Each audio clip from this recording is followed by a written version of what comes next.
포피 초대석.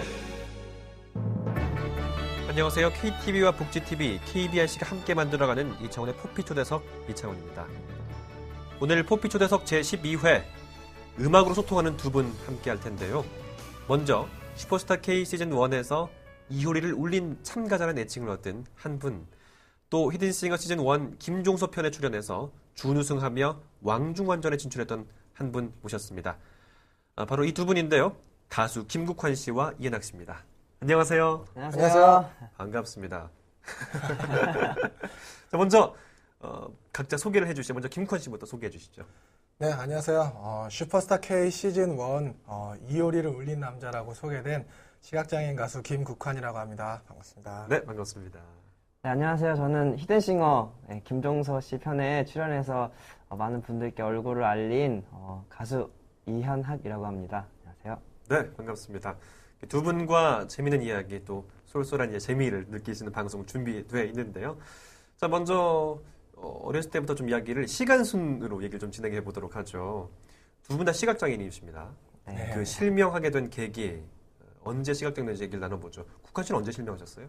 네, 저 같은 경우에는 부모님께서 시각장애를 갖고 계신데요. 그래서 그 유전으로 뱃속에서부터 이제 선천성 백내장으로 시력을 잃게 되었습니다. 나기 전에부터. 네, 그렇죠. 이제 태어났을 때부터 3살까지는 이제 선천이라고 거의 보잖아요. 네, 그렇죠. 그런데 뱃속에서부터 이제 시력이 안 좋은 백내장을 타고 났기 때문에 뭐 아직까지는 제대로 본 적은 없다고 봐야죠. 그럼 그 좀 불빛이나 이런 건 보이시는 거죠? 지금 뭐 빛이나 사물이나 이런 건 보이시는 거잖아요. 네, 불빛 외에도 이제 큰 사물이나 큰 저 사물. 나름 노하우가 많아서요. 이제 활동이나 생활하는 데는 좀 적응을 잘했기 때문에 어느 정도 잔존 시력으로 좀 생활을 잘 할 수 있어요. 저시력을 불러할 수 있겠네요. 네, 저시력인. 네, 맞습니다. 현학 씨는 언제 실명하셨어요? 저도 마찬가지로 선천성 황반 변성증이라는 병 때문에 시각장애인으로 이렇게 처음 태어날 때부터 이렇게 질병을 가지고 있었는데 쭉 시력이 이렇게 계속해서 조금씩 나빠지는 병이다 보니까 제가 한 3살 때쯤 그때 부모님이 처음 아셔가지고 이 아이 시각장애를 가지고 있구나 그때 처음으로 발견을 하셨어요. 그러면 전맹과 저시력 분류하자면 저시력이시죠? 네, 저시력에 가깝습니다. 가깝다. 네, 되게 애매하죠. 애매하네요. 시각장애인의 네. 그 시력을 설명하는데. 네, 참 애매한데 네. 가까운 저시력입니다. 네네. 두 분 다 이제 어렸을 때부터 시각장애인이 되셨기 때문에 그러면 특수학교에서 학교 생활하셨을 텐데 학창 시절 이야기 좀 들어보고 싶어요. 국환 씨 어떠셨어요? 학창 시절? 어릴 때 이제 이렇게 가수나 이렇게 예술 활동에서 활동하는 사람들 보면 어릴 때부터 뭐 많은 재능이 있었다, 뭐 미술 잘하시는 분은 어리실 때부터 뭐 그림을 잘 그렸다 이렇게 말씀하시잖아요. 근데 네. 저는 어릴 때 음악을 하기보다 그냥 공부를 안 하는 그냥 평범한 되게 학생이었습니다. 공부 빼고 음악 좋아하고 체육 좋아하고 거의 공부랑 담을 혼자 싸서 약간 스스로? 싸가지고요. 네, 네. 네. 그래서 거의 공부를 안 하고 움직이는 거 예체능에는 거의 많은 활동을 했는데요. 그렇다고 이렇게 특별히 막 두각을 나타내고 이러진 않았고 음악 점수는 가였습니다. 점수와 상관없이 열심히 할 때. 네. 현학 씨는 어떤 학생이었어요? 저는 뭐 많은 분들이 이렇게 막 지나가다가 한번 보면은 한 대 쥐어받고 싶은 그런 아이였다라는 얘기들을 많이 하거든요. 굉장히 개구지고 그리고 남들이 시키는 거 싫어하고 막 동네에서도 그 비장애인 친구들을 제가 막 선동해서 동네 막 사고치고 다니는 그런 타입이어가지고 선동꾼. 네, 어렸을 때 저 역시도 음악과는 상관없는 네. 그리고 공부와도 상관없는 그런 삶을 쭉 이렇게 살아오면서 그냥 하루하루 행복하자라는 마음으로 살았던 것 같아요. 어릴 학생 때부터 친구인데 네. 진짜 그 어릴 때랑 지금이랑은 많이 달라진 네, 좀 좋아진 많이 의젓해졌죠. 네. 두 분 다 지금 선후배신 거죠? 같은 학교. 네네. 네, 알겠습니다. 두 분 다 서로를 잘 아는 그런 느낌들이 방송 되게 물씬 나는데 제가 듣기로는 또 제가 알기로는 김국환 씨는 여러 가지 또 아까 예체능 활동하셨다고 들었습니다. 그래서 네. 시각장애인만 할 수 있는 골볼 선수로도 활동하셨죠. 네. 모르는 분들을 위해서 설명을 드리자면 해주세요. 네. 이제 시각장애인의 대표적인 구기 종목이고요. 방울 소리가 나는 공을 이용해서 이제 상대방 골대에 골을 넣는 형식으로 하거든요. 그래서 이제 9m의 골대에 시각장애인도 이제 저처럼 시력이 좀 다르신 분들 있잖아요. 그렇죠. 그래서 이제 공평하게 하기 위해서 안대를 착용하고 모두 이제 빛조차 가린 상태에서 같은 조건으로 소리 나는 공을 바닥에 굴려서 상대방의 골대에 넣으면 점수를 얻게 되고 반대로 제가 공격을 수비한 상태에서는 공격을 막아야 되는 그런 구기 종목입니다. 열심히 했나 보네 국가대표까지 됐으면요. 네, 국가대표까지는 못했고요. 아 그래요? 네. 제가 정확히 말씀드리면 네, 해주세요. 네. 국가대표가 될 뻔했는데 네. 사실 그 국가대표 감독님이나 여러 코치님들께서 한번 해보지 않겠냐 이제 그렇게 제안을 했는데 워낙 얽매이는 걸 싫어하다 보니까 네. 저는 하지 않겠습니다. 한 번 정도 이렇게 거절하면은 두 번 정도는 건의해 주셔야 되는데 그렇죠. 네. 한 번 거절했더니 바로 알겠다 이렇게 말씀해 주셔서 요즘 말로 소쿨하신 분이네요. 그 정도의 준수한 실력은 갖고 있었다라는 말씀으로도 해석할 수 있겠습니다. 사실 이렇게 또 다양한 활동들을 하지만 졸업을 앞두게 되면서 이제 우리의 어떤 미래를 그려가야 되잖아요. 그 당시도 지금도 마찬가지겠지만 시각장애인 직업하면 뭐 안마사, 특수교사, 사회복지사 되게 한정돼 있어요. 네. 현학 씨도 고민 많으셨죠?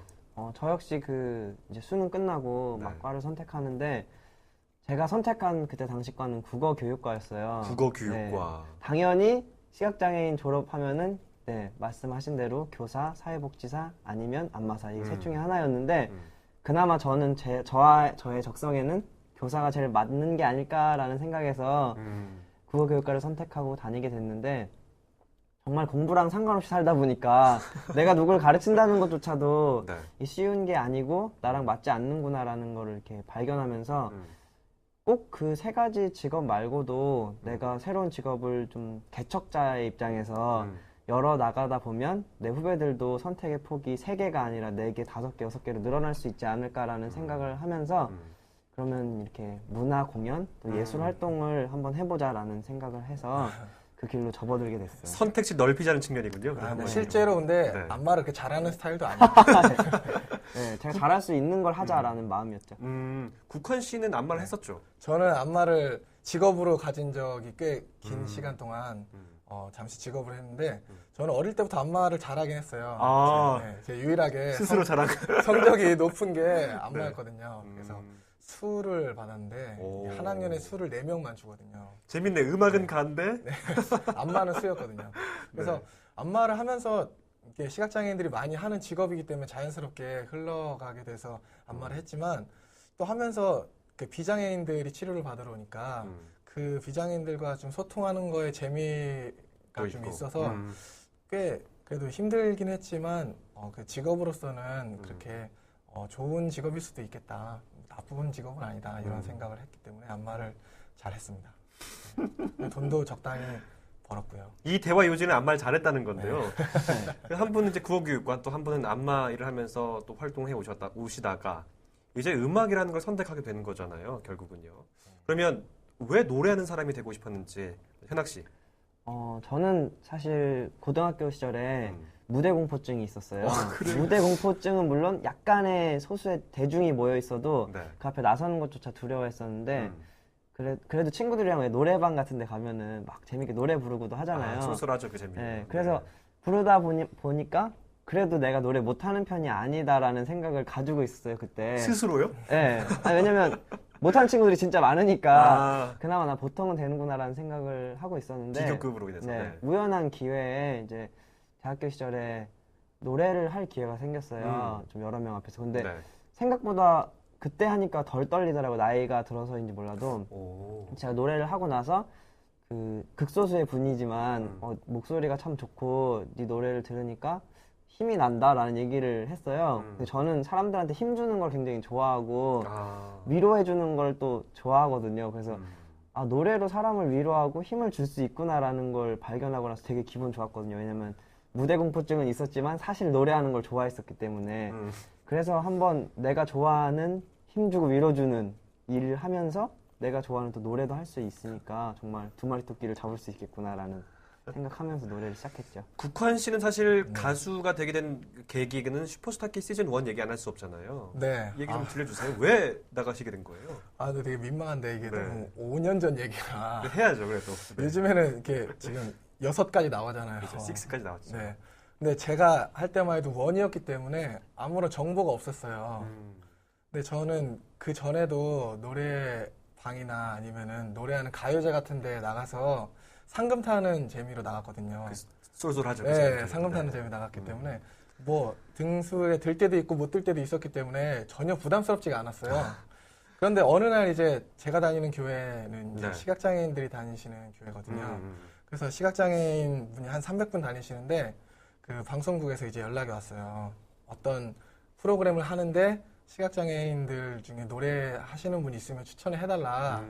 그래서 그 추천인 중에 제가 있었거든요. 그래서 한 6명, 7명 정도 중에 제가 있었는데 저는 오디션이라는 생각은 못하고 그냥 가요제인 줄 알았거든요. 근데 오디션을 나간다는 게 좀 그렇잖아요. 시각장애인이 일반인 오디션 나가가지고 올라갈 확률도 많이 쉽지 없고 않죠. 자신감도 그때는 없었고요. 그래서 근데 그런 얘기를 못 듣고 그냥 가요제란 얘기만 들어서 가요제는 늘 나갔던 거니까 이번에도 나가야겠다 생각하고 예선을 보고 하는데 이제 광고가 나왔어요. 제가 예선을 본 이후에 이제 네. 합격을 한 이후에. 네.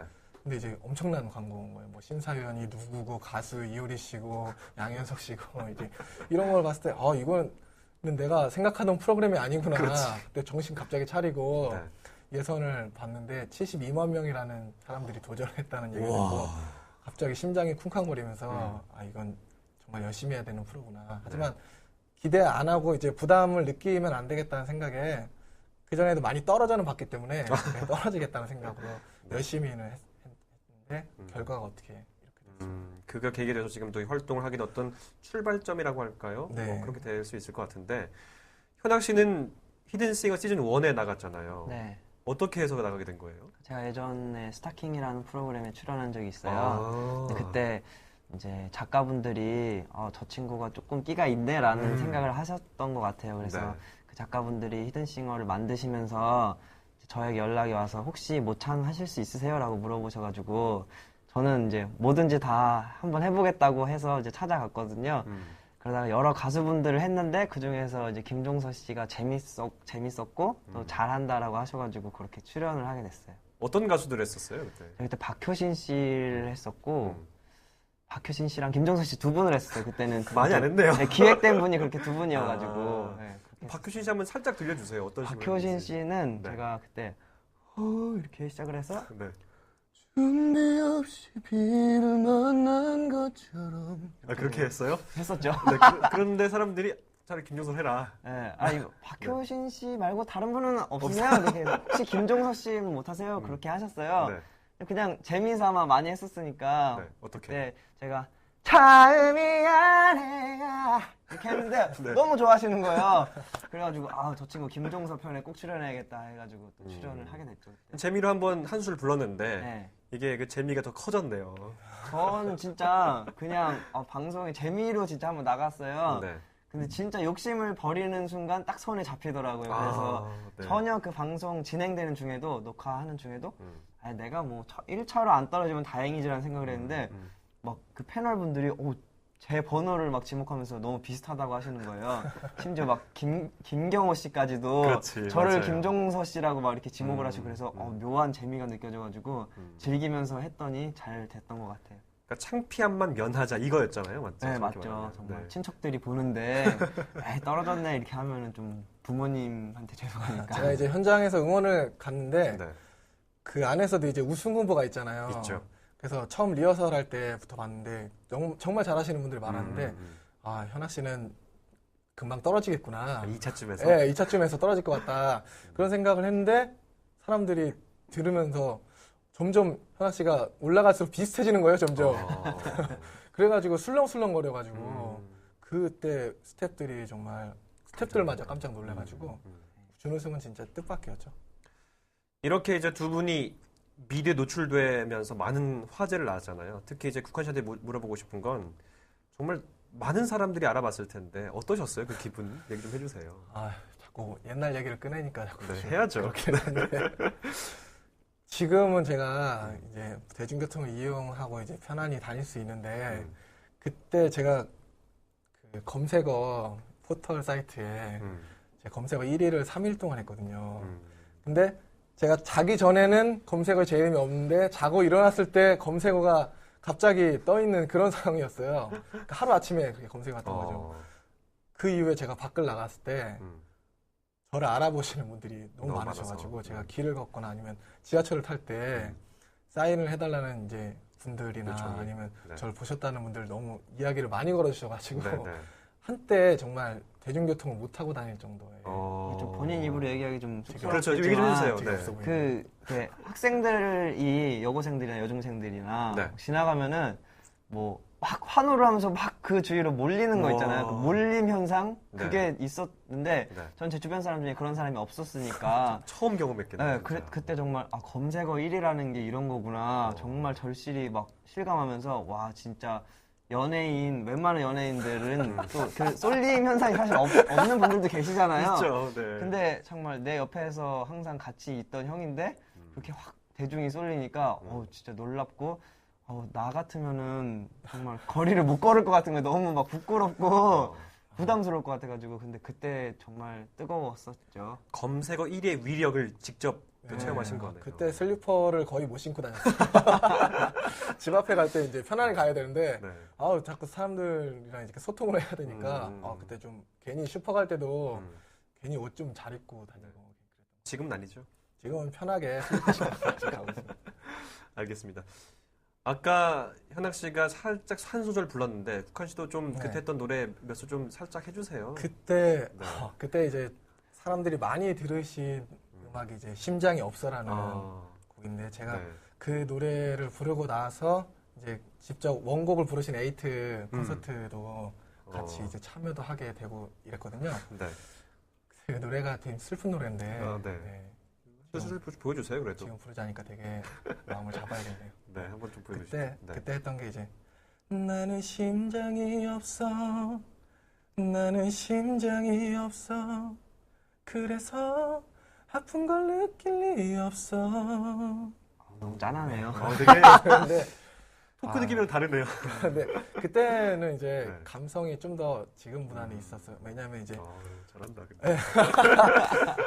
그때 방송이 이제 일반인 팀 네. 비장애인과 팀을 이뤄가지고 한 곡을 완성하는 그런 상황이었어요. 근데 다른 팀들은 이렇게 빠른 노래 하면서 막 화려하게 춤도 추고 안무도 맞추고 이러잖아요. 근데 저랑 같이 팀 한 친구들은 저 때문에 안무도 못 맞추고 그리고 뭐 춤도 못 추고 이러니까 제가 너무 미안한 거예요. 저 때문에 보여줄 거 다 못 보여주니까. 그렇죠.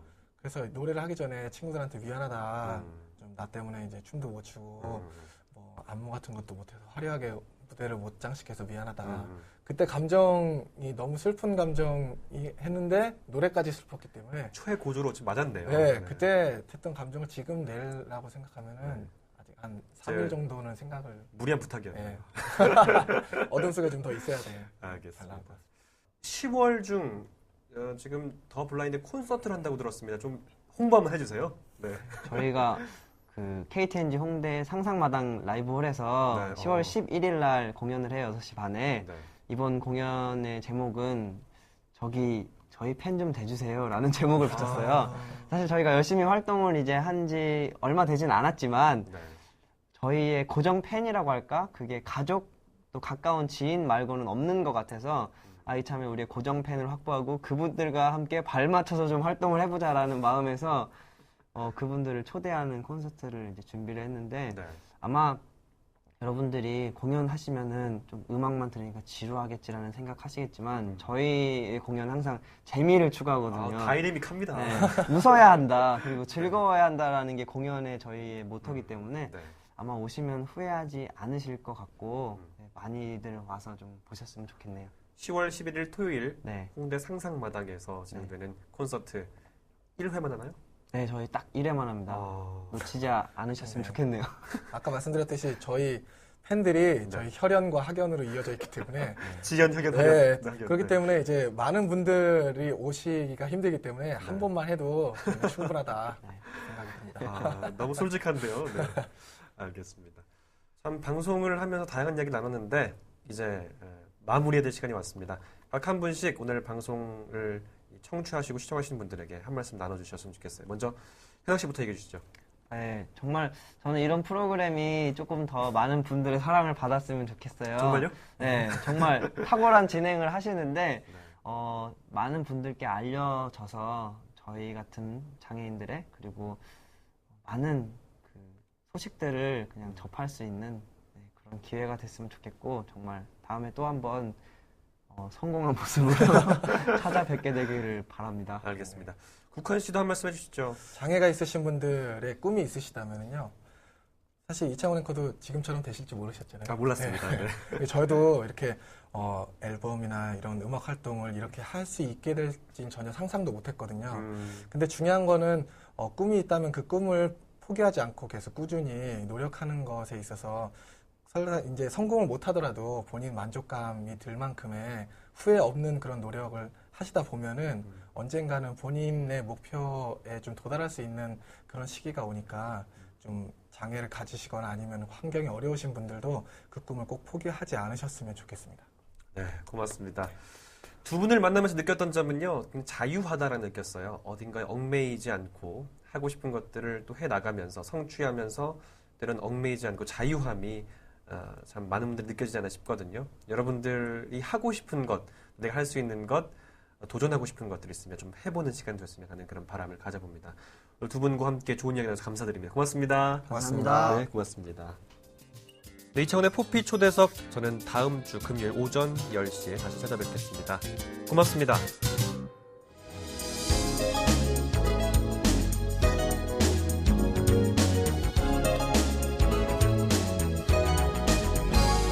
이창훈의 포피 초대석.